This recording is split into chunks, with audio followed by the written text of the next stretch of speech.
ఇది మేం చెప్తున్నది కూడా కాదు కదా, నేను స్వయంగా ఒక మంత్రి గారి కుమార్తెనే స్పష్టంగా చెప్పారు.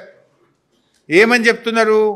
ముఖ్యమంత్రి గారి సన్నిహితులే తుపాకీ బట్టి బెదిరించారు, ముఖ్యమంత్రి గారు జపాన్ నుంచి ఫైలు ఆపించారు, ఒక మంత్రి గారు టెండర్లు వేయొద్దని మాకు హుకుం జారీ చేశారు,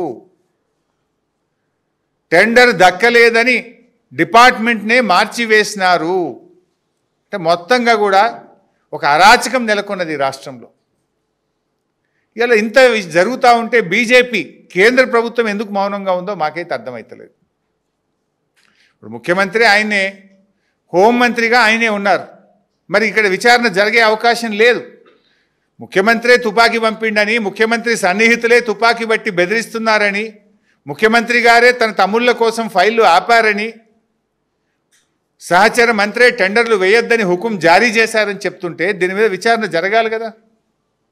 నేను కేంద్ర మంత్రి కిషన్ రెడ్డి గారిని, సంజయ్ గారిని డిమాండ్ చేస్తూ ఉన్నా, మీది జాయింట్ వెంచర్ గవర్నమెంట్ కాకపోతే, మీ మధ్య బడే బై చోటే బై సంబంధం అనుబంధం లేకపోతే దీని మీద కేంద్ర ప్రభుత్వ సంస్థల చేత ఎంక్వైరీ చేయండి, లేదా ఒక ఇండిపెండెంట్ జ్యుడిషియల్ కమిషన్ పెట్టి నిజాలు బయటకు తీయాలని చెప్పి ఇవాళ కేంద్ర ప్రభుత్వాన్ని మేము డిమాండ్ చేస్తున్నాం.